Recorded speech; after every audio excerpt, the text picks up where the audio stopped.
Jagrative, Jam Masters. You live on a plane where mind reigns.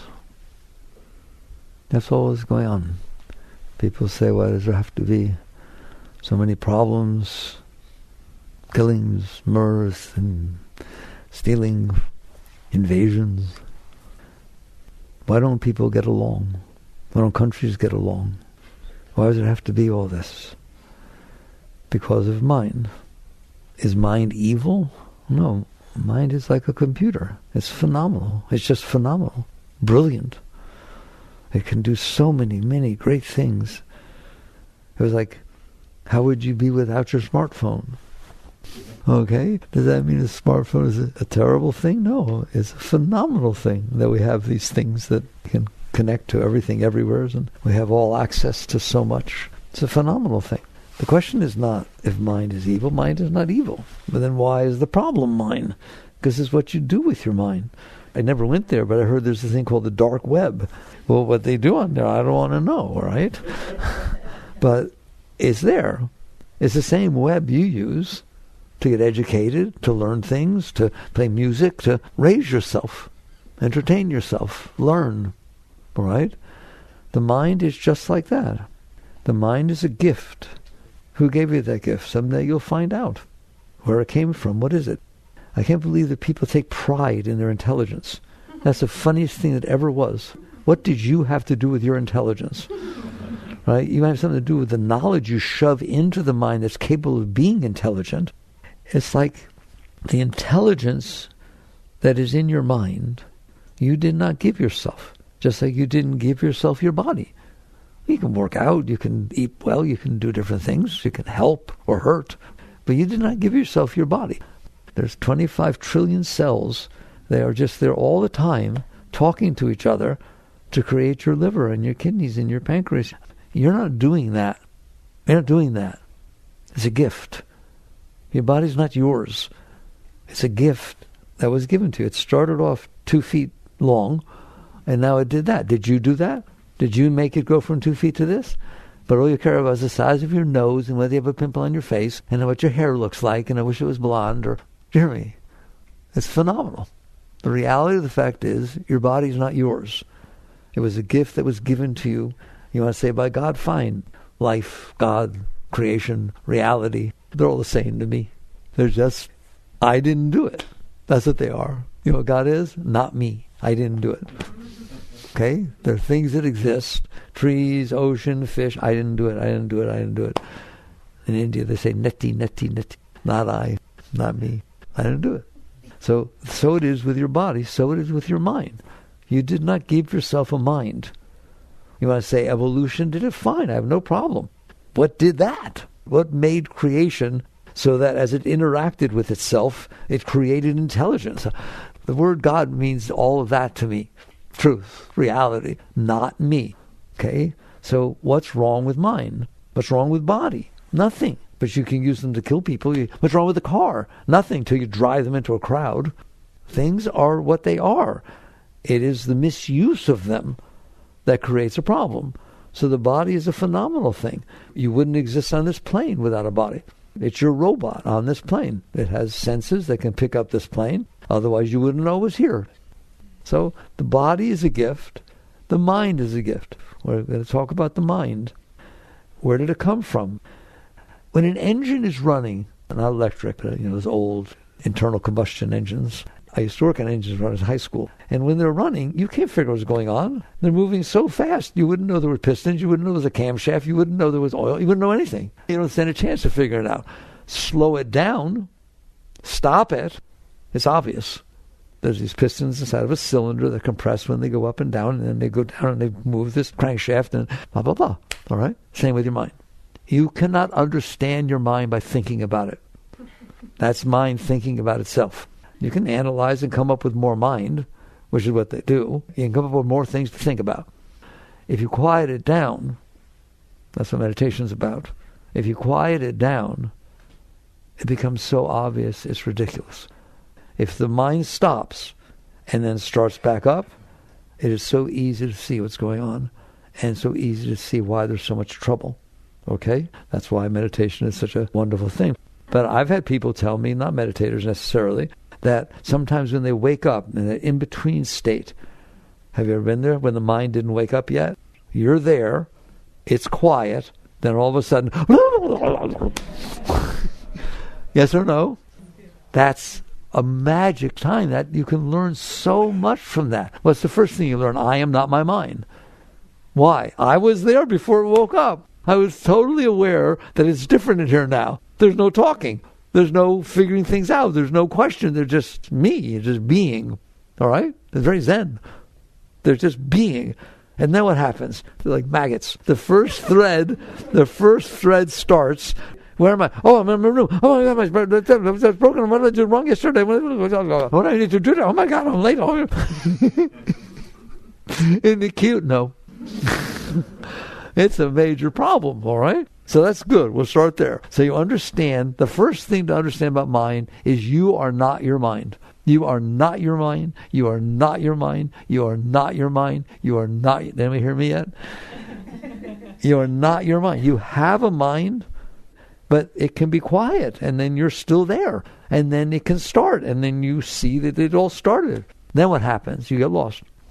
Instantaneously. You get lost in all that noise. If it sits there and says, oh my God, I have a test today, you start worrying about your test. There, that's who you are now. It's not who you are. It's what the mind is talking about. The mind talks about things, and you're aware of it. If you weren't aware, it wouldn't be a problem. You wish you didn't have to be aware of it all the time. But it talks. It's active. What does the mind really do? It creates thoughts.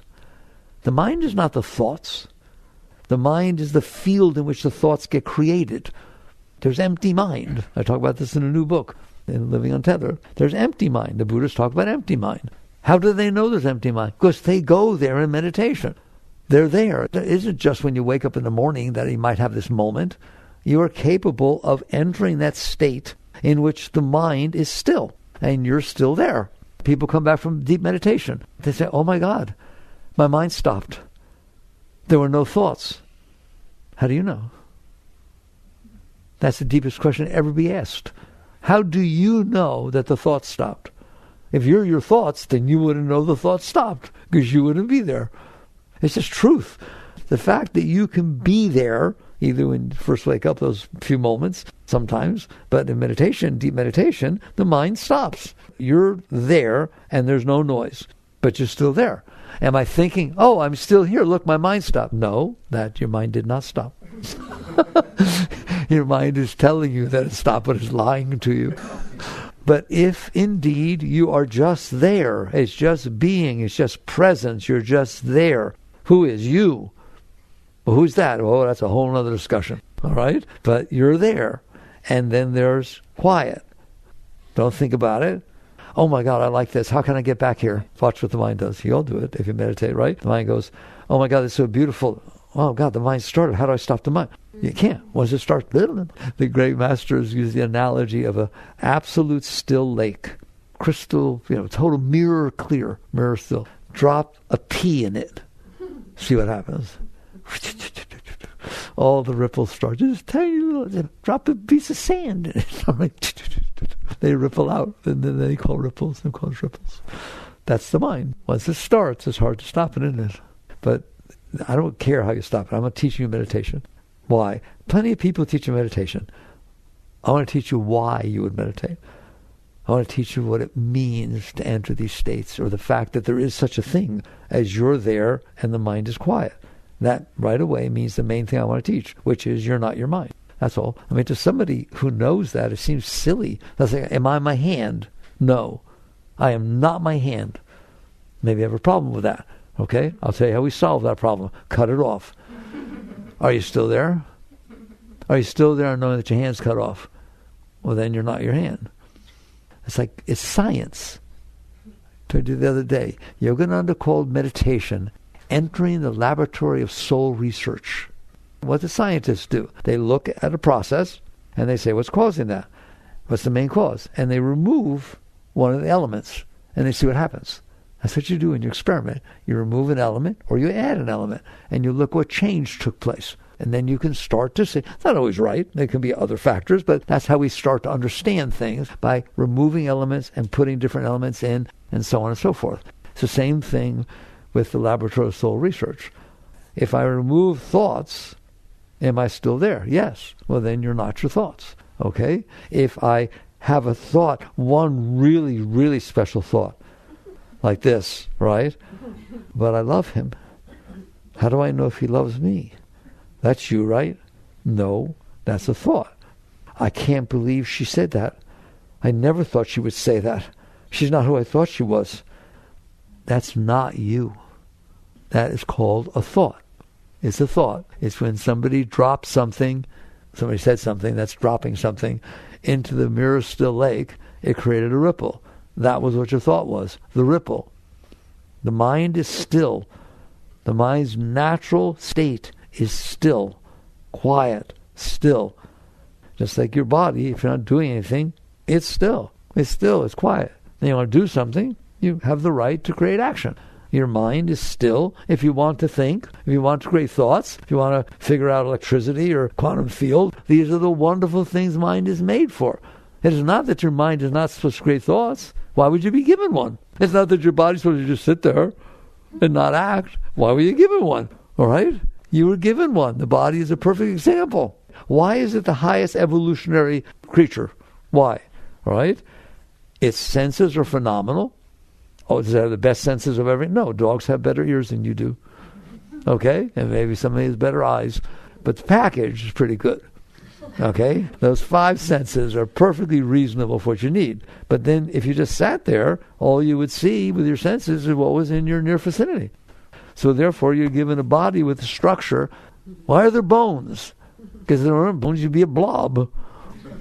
A blob with eyeballs, right? And you couldn't go anywhere, all right? So the fact that you want to learn and you want to see things and you want to experience, you're given a structure. And that structure can stand up and raise the senses up high or down low. It's very movable. It's got muscles, and really understand your body. It's not for looking tough or looking pretty. That's not what your body's for. It has a real function. The function of your body, I've discussed this before. The function of your body, and you're not going to like this, but wait till you finish. You have to listen to hear me through. The function of your body is to house your senses.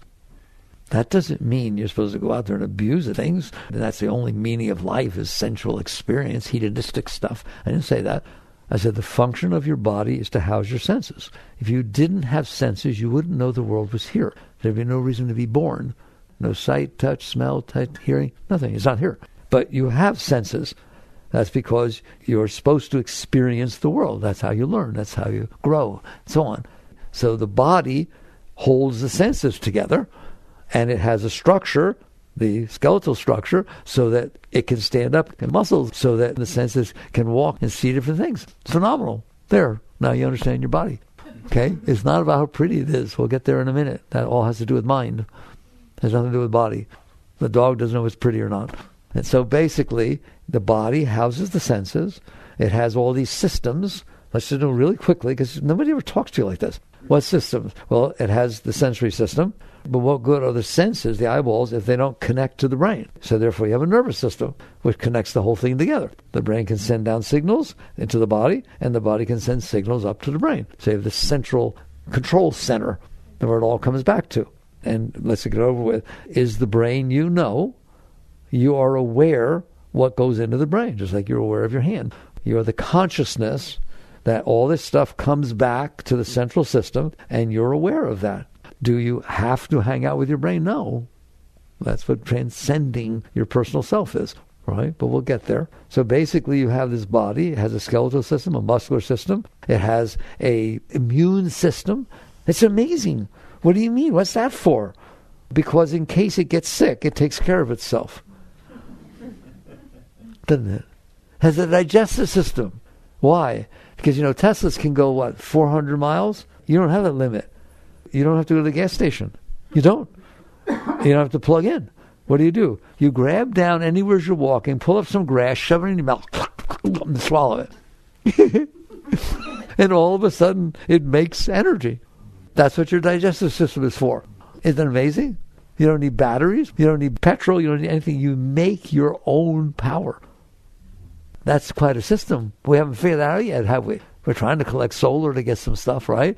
And then we do biomass plants. We try, but it requires big plants and pollution. You know, isn't that amazing? Even your waste is biodegradable. Isn't it amazing? Isn't your body amazing? All of this is so that you in there, the consciousness, can experience this world through your senses. And then we have that other system, which I don't want to discuss, but I will. What's it called? Oh yeah, the reproductive system. Your body can make other bodies. With nobody else doing anything, pretty much. Your body can make other bodies. They fall out of your body and there's another body. Oh my God, it's a phenomenal thing, isn't it? Isn't that amazing? It's a miracle. It's phenomenal. Okay? So there's a gift that was given to you. You didn't do any of that. I told you once before, and I know mothers get very mad at me, right? You did not make your baby. If you think you made your baby, make me an eyeball. Make me a liver, a kidney, a pancreas, anything. You can't do any of it. Isn't that amazing? Your body knows how to make a body. It's just a phenomenal thing. The mind is more phenomenal. I spent some time showing you it's phenomenal, the body. Your mind is way more phenomenal. Your mind understood everything we just talked about. The plant didn't. The armadillo sure didn't. Like, you have this mind. You have this phenomenal ability to think, to take facts and move them around and create things in your mind. You know, it says man was created in the image of God. Building something pretty interesting here, aren't we? That's a phenomenal power that you have with mind. Body is limited. Mind is not limited. I like Microsoft used to say, where do you want to go today? That was their web thing. Where do you want to go today? Mind goes anywhere as it wants. It's phenomenal. Like, we got the James Webb Telescope out there. You understand what it is. You've looked at the pictures. You have some idea of what those mean. If I say to you, there's trillions of galaxies, you know what a galaxy is? You have a mind. If you didn't have one, OMG, that would not be so much fun. You understand that? The mind can do anything. So why did I start this discussion? By saying the cause of all problems on this earth are the mind. The reason there's murders and stealings and rapes and killings and lying and all these things and invasions and Hitler and everybody and everything is because of mind. I thought, mind was a great thing. It is a great thing. Then what's wrong? This is what happens to mind. Your mind is capable of creating thoughts. It's a field of energy that's higher than the physical plane. It's the mental plane. It's a mental vibration of energy. And in that energy, thoughts can be created. Fine. That's wonderful. Play. Have fun. Create thoughts. Imagine things. Go about your business. That's fine. There's nothing wrong with that. There's nothing right with that. That's wonderful. Discover electricity.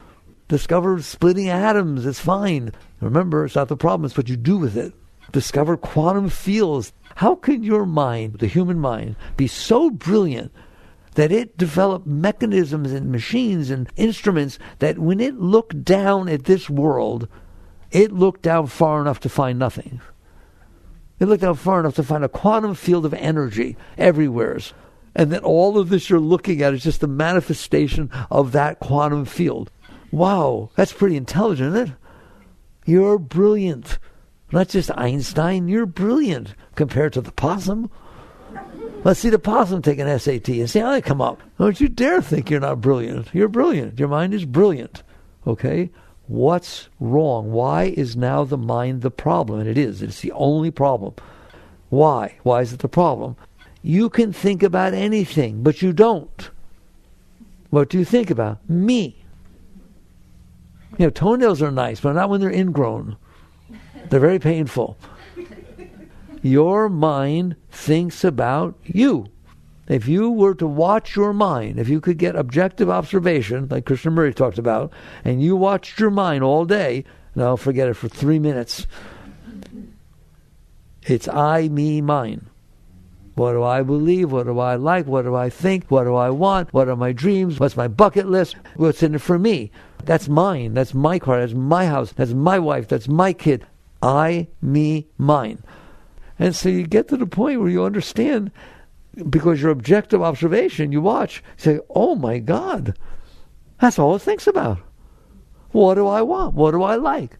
How do I get what I like? What do I not like? How do I avoid what I don't like? Why did they treat me like that? I don't have to put up with that. What am I going to do about it? Maybe I should do this. No, that won't be right. It won't be bad enough, or that'll be too bad. Then they'll come back and bother me more.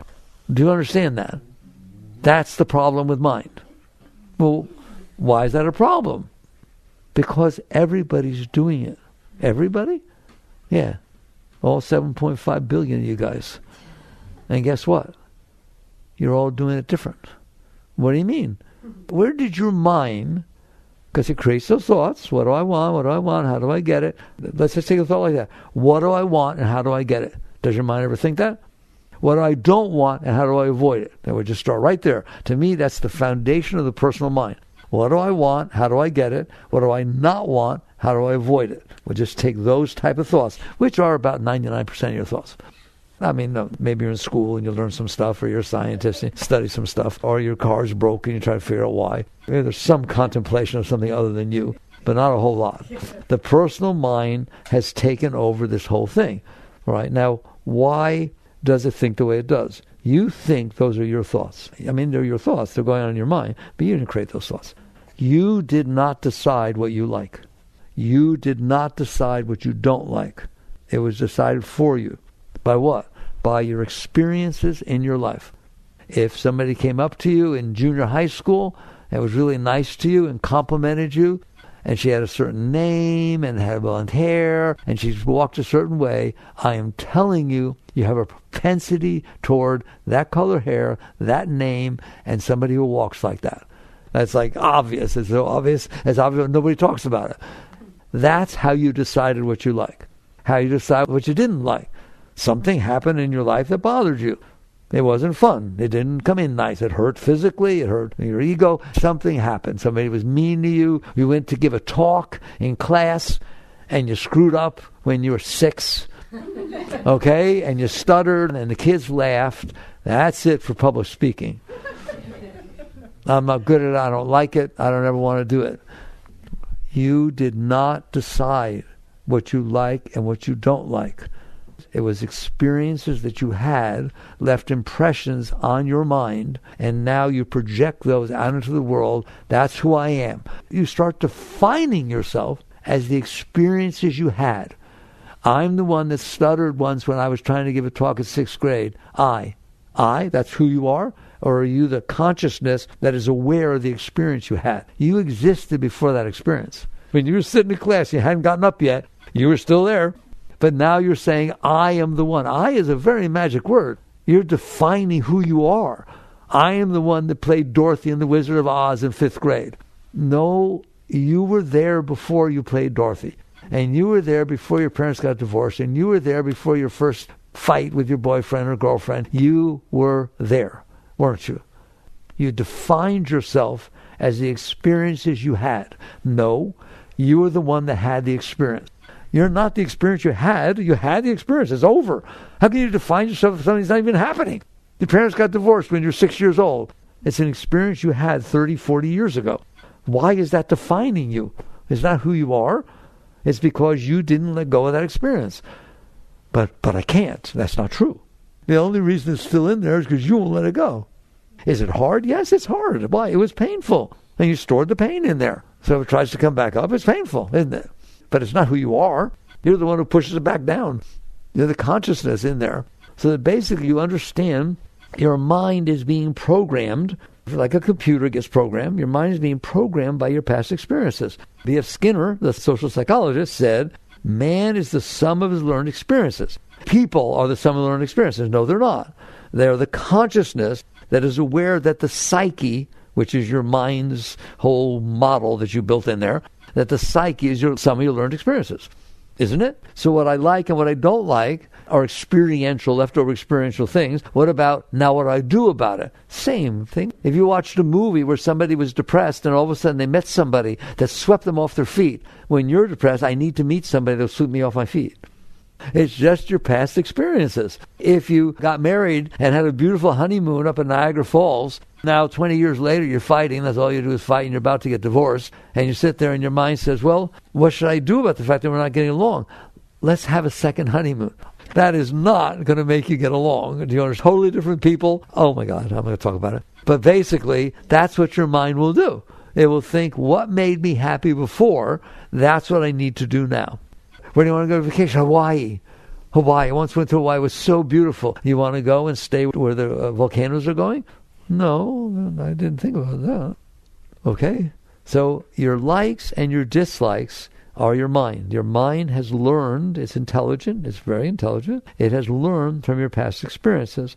And then what you do about it, your concept of how do I solve this, is also based on your past experiences. If you never had the experience, you wouldn't think about that would fix anything, would you? So your personal mind is the sum of your learned experiences. Why do I say personal mind? Because you could be in outer space, you could be thinking about Mars, you could be thinking about the James Webb Telescope and what it's you don't have to think about yourself. Now you understand mind versus personal mind? Mind is the intelligent field of energy that can create any thought. You get caught in you. You get caught in the thoughts about yourself. So all of a sudden there's this part of mind which is very, very small. Set theory, we have the universal set, then we have this tiny little thing sitting on one tiny planet in the middle of nowhere thinking about itself. You're sitting on a planet. How big, this thing you think about all the time, this you, how big is it on the planet? It takes about a 3x3 square. And then there's this whole planet. And 1.3 million Earths fit inside the sun. And the sun is one of 300 billion stars in one galaxy, and there are 2 trillion galaxies. There, you can think about anything you want. That's a lot. That's a big superset, isn't it? There's the big set. Where's the dot that is so small you can't even find it of what you do with your mind? That's the personal mind. So that's what happened to mind. There's nothing wrong with mind. Mind is phenomenal. The fact that you understood what I just said to you about 1.3 million Earths fit inside the sun and 3 billion suns, and you understand that. Your mind is capable, but you don't think about it. How often do you think there's just sitting on a planet spin in the middle of nowhere? Absolute black, empty space. Ask me all the time. I trained him 50 years ago. I'd get into my car. I'd make him realize this car is sitting on a planet, floating through empty space. Before I got out of the car, I'm getting out of a car that was sitting on a planet, and I'm driving the car. It's whizzing around on the little planet. Astronauts, they talk about the overview effect. They go into outer space, and they go to the space station, or they go up with the shuttle, whatever, and it changed their life. It changes their life. The psychologists studied it. They end up having this thing called an overview effect. And when they come back, they're not the same person who left. Why? They saw that planet sitting out there, floating in the middle of nowhere. It's black, dark, empty space everywhere you look. And there's this gem floating there. And every one of them wake up. They wake up. My whole life was on that little piece of dirt, and I was just this tiny little thing. Maybe we better take care of it, become environmentalists. Edgar Mitchell was an astronaut that flew to the moon, and he came and visited me. And he told me, he's an MIT scientist, engineer, everything, and he went to the moon. And on the way back, I don't understand. Somebody said he was being pulled behind one of the capsules, something like that, and it was by himself. And he transcended. He had the oneness experience that great masters have. It was just so overwhelming that he lost the sense of self. He became the universe. He experienced himself as the galaxies. He came back down here, and he founded IONS, the Institute of Noetic Sciences, because he looked at me. He said, "What is the nature of consciousness that it can merge with form, that it can become all a form?" And that's what they do at IONS now. So he died some years ago, but they still study consciousness. That's what the Institute of Noetic Sciences is. Noetic is consciousness. So basically, you have the ability of having that overview effect right now. You can go in the well. I have a picture. When you walk in that side door, there's a picture. People think, Mickey hung an 8x10 of black negative. No, it's not black empty space. If you look carefully, there's this tiny little ball. That's the Earth from 2 million miles out. Cassini took it on her way to Saturn. I look at it every morning, every evening. Everyone knows I do. And I think about it all day. Why? Because it's the truth. Would I rather think about Mickey? No. I do very well thinking about the truth. In other words, your mind is capable of expanding its frame of reference. So that basically you can think anything, but you don't. You think only about yourself. I'm sorry, I'm not dissing you, all right? But you think only about yourself, and you're taught to think only about yourself. That's the problem. Why? Why is it a problem to think about yourself? Because you've been programmed by your experiences. And guess what? It's really special. No one alive today or that has ever lived or will ever live had your experiences. Even right now, you're looking at me from different angles. You came in with different attitudes, which affected your experience. Everyone's having a different experience. Then when you walk out, you're in different places. Your whole life, you're like a pearl necklace of experience after experience. No one had those experiences. No one ever will. No one ever did. Wow. The moment never comes back. Keeps changing, correct? So you're very, very special. And the problem is you use those experiences to define yourself. So you say, this is who I am. The person that had these experiences. That's who I am. Well, then you're different than everybody else. And you're trying to get along. It's not so easy, is it? You can't get along with everybody, and you sure can't even get along with one person. We went to counseling. Why do you need to go to counseling? I like it. Go to counseling. Why do you need to go to counseling? Because you're totally different. And it's very difficult when you're different and you think you're right. And can we touch that for a moment? Your mind is very intelligent. It's capable of all the stuff we talked about scientifically, right? It's not stupid. It knows what it knows, but it only knows what it experienced. I'm giving you some slack here, right? I'm not blaming the mind, right? It knows what it knows. If somebody challenges what you said, that this is the way it is, I had that experience myself. That doesn't mean squat. At the time you were having that experience, how many were you missing? I'm not interested in how many experiences you had. I'm interested in which ones you didn't have. A way bigger number, isn't it? At any moment you're having an experience, there are 700 billion zillion experiences you're not having. Do you ever think about that? Have you ever thought about that? That at any moment you're having an experience that's programming your mind, you are missing everything else. And then the next moment, same thing, next moment, same thing, next moment, same thing. And you expect to get along with somebody else. Because you think you're right. Because you have evidence. I didn't just make this up. I experienced that. I know what these type of people are like. I met one. It's called prejudice. Right? I understand. Right? Now I'm showing you why it's the problem. You have these experiences. Your mind is intelligent. It ends up with preferences because of your experiences. And it ends up making up what to do about it. And everybody else is in your way. Nobody agrees with you. They can't possibly. Maybe got a couple of things, right? But your experiences are totally different than everybody else's. Therefore, what you like and what you don't like is totally different. And what you want to do about it is totally different. And when you want to do it is totally different. And it will change tomorrow anyways. Excuse me, it will change in 5 minutes anyways. Why do you think you have so much trouble making decisions? People very often say, talk to me about decisions. You don't want me to. Why? What are you trying to decide? How to get what I want and avoid what I don't want. I'm trying to decide what will make me feel better, what will make me feel worse. And not just tomorrow, for the next 20 years. All based on what I've already experienced, which is nothing. Kind of hard to make a decision, isn't it? Okay? I'm trying to get you to understand the personal mind. It's not mind, it's the personal mind. It's the little tiny subset that you made out of this brilliant mind that's capable of thinking of anything. And it only thinks about itself. Why? Because if you get what you want, you're happy. If you don't get what you want, you're disappointed. If you get what you don't want, you're miserable. And if you don't have to get what you don't want, you're relieved. I call that my truth table. And that's your life. I just defined your life. There's no other part of your life, unless you're a scientist. And that's, by the way, why people that work with their intellect, why they get lost in their intellect. Because that's the joy they find. That the mind can think of something other than themselves. They lose themselves in their work. And then all of a sudden you see a relationship that you didn't see before. Oh, this star does this and that. Whoa, you get this bam. It's beautiful. Mind is beautiful. It's not true that the only time you can feel joy is to get what you want, what your personal mind wants. There's a whole universe of joy, of experience. The mind is phenomenal. People say we can talk against the mind. I do not talk against the mind. I do talk against the personal mind. So basically, if mind is so beautiful and expansive and so on, why do I get caught in the personal mind? Because you're in there, you built a personal mind, and you're only okay when it gets what it wants, which is pretty much never. You literally struggle to get one moment of what you want. It's embarrassing. You work all year not liking what you're doing so that you can get money to go on a 2-week vacation. And you talk about vacations like, wow, they're the nectar of life. If you happen to pick the right place and the weather is right, there are no roaches in the room, it has to be exactly what you want in order for your mind to stop bothering you. Does it bother you if it's raining on your vacation?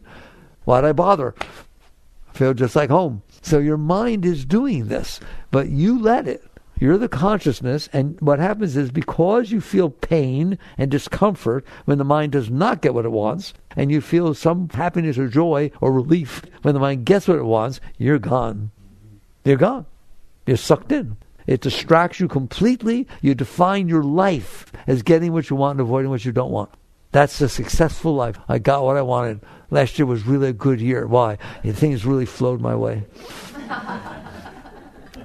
All right. So now I started the thing by saying it's the cause of all problems. Well, it is the cause of all problems. The fact that some person decides I want more land and goes there and takes it. The fact that Hitler decided I don't like Jews and goes there and tries to kill them all. What did that? Mind. Mind did that. The mind sat there for whatever reason and said, I don't like this. And so, okay, well, if you're just a little peon person, you can't do anything about it. You suffer. I don't like it.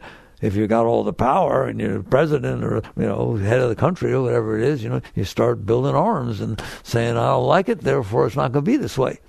Have you ever seen anything like that? Ever heard of something like that? It's the cause of all problems. Does it have to be that way? No. Of course not. I just showed you how it got that way. Well, how can it be? It can be that you step back and realize that's ridiculous. I'm not more important than anybody else. I just have a mind that's telling me I am, and I'm not less than anybody else. I just have a mind that's telling me I am. Psychology calls it self-concept. It's your self-concept. It's not the self. It's a concept of yourself. Well, a concept is not what you are, and not what something is. It's a concept. What's your concept of what a tastes like? A what? Oh, I don't know. We'll make something up. Okay, it sounded like an apple and a banana. Okay, it's an apple and a banana, but it's more banana taste than an apple. That's my concept of I don't know. Right? You're just doing that with yourself. Just making up somebody, right? I'm the person that did this. Well, didn't you do other things? Didn't you drive by trees? Didn't you see white lines? Why are you not the person who saw a white line? I'm asking you right now. Why are you not the person that saw a white line on the road? You could define yourself as that, couldn't you? You're really funny. You laugh. If you're a white line painter, that's what you do. You drive those machines, and sometimes they're not all straight, and then they sprinkle all over the place, and you got fired because that's what your lines look like. I guarantee you, you're the person who looks at white lines all the time. Look, well, his life, he didn't get fired. It's hilarious. You're just the sum of your learned experiences. That's very beautiful. But the problem is you're really caught in that. You're really caught in that because you're not okay. Why? Because things aren't ever the way you want them to be. Do you feel totally comfortable all the time? Raise your hand. Don't you dare. You want to know what? You know who raised their hand? Someone has a self-concept. I'm the one who's supposed to feel totally comfortable all the time. And I've meditated and I met gurus. Me, I'm comfortable all the time. No, you're not. Well, you shouldn't have said that to me. You're only okay if you get what you want. And it doesn't happen very often, does it? So you work for it to try to make it be the way you want. And you're only okay for very small periods of time. What's the alternative to thinking that you can only be okay if you get what you want? To realize you are in there watching your mind. Somebody once asked Yogananda, "Hey, enlightened master, I want to know God. I want to know God." Master turned around nonchalantly and said to him, "He dwells right behind your every thought." What dwells right behind your every thought? You who noticed the thought. If you didn't notice the thought, you wouldn't know you had it. You are aware. You come to me and say, "Oh, my mind's driving me crazy. It just won't stop. It's talking." How do you know? How do you know? My mind got quiet all of a sudden. It was like totally still. It was so beautiful. How do you know? Because you're in there. You're conscious. You're aware of your being. And one of the things you're aware of is the mind. Otherwise, you wouldn't be laughing or listening to me. Okay? You know that's what's going on in you all the time, every day. That's your way out. I used to think of it as yoga's cheating. It has a trap door, a secret little path. You don't have to fix your mind. What do you mean? You can just take one step back. Simon says, one step back and be the one that notices. Nowadays you call it witness consciousness. Krishnamurti called it objective observation. It means you're just noticing without judging. I'm the consciousness that's witnessing that the mind is talking. I swear to you, you're out. You have to do all that work. First of all, I don't have to do all the work and get everything the way I want. That's kind of... You mean I can be okay if people are the way they are? You mean I can be okay with the reality that's just unfolded in front of me? I can be okay with everything that happened. Well, you have a choice. Be okay with everything that happened or don't be okay. That's called logic. We have a mind that can understand. It already happened. Either be okay with it. Doesn't mean you like it. Doesn't mean you want it to happen again. Doesn't mean we're not going to do something to help it not happen again. No. But if you can't be okay that it happened, then you're not okay. You will never be okay because it already happened. And what good is it that it happened and it was disturbing, that you be disturbed because of it? Now we just added more disturbance to the thing. And you will. You'll be disturbed and you'll cause more disturbances.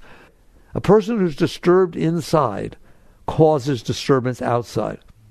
A person that's okay inside, happy inside, love inside, you don't have to do anything. It will emanate love outside. If you're disturbed, hateful, this, that, all kinds of stuff, resentful, it will emanate that. So understand, there is no purpose to not liking what already happened. All it's doing is making you sick. Doesn't mean you like it. It means you accept. It's called acceptance. In the new book, I define surrender as accepting reality. What do you do, resist? No, I don't like that it happened. I'll never be okay. I can't believe what you said to me. That sounds like personal mind talking. And so you understand you have work to do. But it isn't fixing your mind. The personal mind is a problem. You can work with it some, but I'm telling you, you take that one step back. That's why yoga is so great, the deep teachings. You take one step back and notice you are not your mind. You are the one that's noticing that your mind is doing this.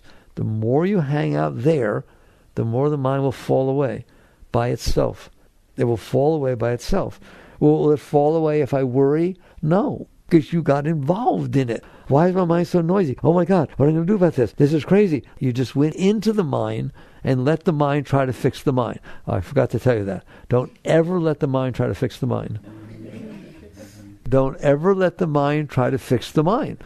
Like you said something to me, it disturbed me. It disturbed my mind. It didn't disturb me. I noticed that the mind got disturbed. How's that? Okay? And now the mind is saying, what do I do about it? What can I do to make it be okay? That's a disturbed mind trying to figure out how not to be disturbed. Can you understand you've done that throughout your life? A disturbed mind. I'm so jealous. Somebody said they were holding hands. Oh my God, what am I going to do about this? Should I say something? No, I don't know. As a disturbed mind, trying to figure out how not to be disturbed. Well, so what do? Step back. Step back. Let go. Step back. Relax. Step back. Well, what do I do if the mind's trying to pull me into it? Let go. I talk about that in a new book. It's like a tug of war. You're holding on to a rope and it's pulling you down into it. It's like energies pulls you down into it, right? It's hard to not listen to the mind, isn't it? You're used to it. You're addicted to it. You're addicted to your personal mind. Learn to let go, little by little. I'm not going to go into the details. The book, Living Untethered, goes in detail of these different stages you can do to let go. And it works. People write me all the time that they're happier than they were. They changed their life. I didn't change anybody's life. I just told you about the stupid mind. That'll change your life. There's nothing to figure out. Do you understand that? It's a very big place. And there's a lot of cause and effect. I figured it out. No, seriously, I figured it out. All of the causes that happened before caused what is now. All the causes that happened before, from the beginning of time, all the causes that happened before manifested into the current moment, but it won't stay very long, because that becomes the causes for all the things that will happen in the next moment. Not for the next 100 years. That's a lot more causes. And that's what's happening. Go figure it out. Figure out why somebody said what they said. Well, it depends on how their mother and their father and the thing and what happened in high school, right or wrong. It had nothing to do with you. And you were like one little factor right here at the end that just happened to be the person who looked the way they didn't like the look. It had nothing to do with you. Nothing. had to do with all the forces that cause their mind to be the way it is, which have nothing to do with you. So if you're fighting reality, you're ignoring everything we just talked about. So you start off by sitting here saying, I'm in here, and my mind is not going to figure it out. You can make some stuff up and then get mad that it didn't happen, but it ain't going to figure it out. Well, why do I have to figure it out? Because I'm scared? Because I'm afraid I'll get hurt? Because I'm afraid I won't get what I want? You can let go. Little by little, you let go. You just keep relaxing and releasing, relaxing, releasing, relaxing, releasing. And you'll start to realize 95% of all stuff that's going on in my personal mind does nothing. It doesn't end up happening. How many things you were worried about in the end didn't have to worry about? 98% of them. Do you understand that? It never turns out the way you were worrying about it anyways. Doesn't mean that things don't happen that are disturbing, right? Things happen that are disturbing. The ones that happen, you didn't even think about those. You were thinking about something else. You were worrying about something else. You're wasting your mind. You're wasting your time. It takes a lot of energy to do all that stuff. It runs your life. And it causes all problems that exist on the earth. So what do? Let go. Back up. Use your mind for great things. Let go of the personal as best as it takes time. You don't get off of drugs immediately. It takes time. You go through withdrawal. It takes time. You're addicted to your mind. You're more addicted to your mind than you are to alcohol or drugs. How do I know? That's why you do alcohol and drugs. Because you can't handle your mind. So little by little, you let go. Little by little, you meditate some. Doesn't have to be a whole lot. What I want is all day, every day, can you remember this talk? That's my personal mind talking. It's okay if mind says that. That's my personal mind talking. It's like it's a stairway to heaven. It's not going to all go away at once. So you get a higher thought pattern that's higher than the garbage. And then you walk your way out. And ultimately, you will let go. And I always close at the same place. Well, isn't that enough of a reward? That you're not wasting your life trying to get what you want and fight with everything and struggling and doing that? Yeah, that's not anything. That's nothing.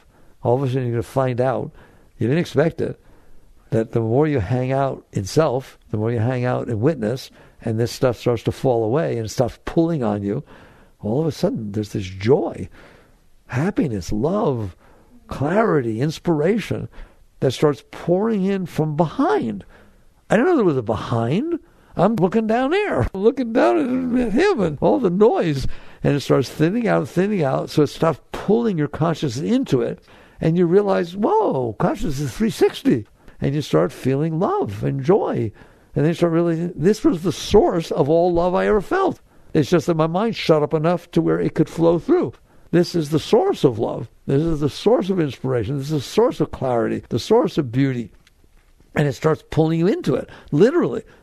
Just like your mind pulled you into it, it does. This starts pulling you out of that, starts lifting you up and pulling you back into it. And it starts being so beautiful all the time that you wouldn't trade it for anything. Thou shalt love the Lord thy God with all thy heart, with all thy soul, with all thy mind. You do. And as you let go, it's the most beautiful thing you ever experienced. And then ultimately it pulls you back and there are no more problems. Why? Because you're fine. And the next thing you know, you're helping people instead of taking from them. And it just all happens naturally.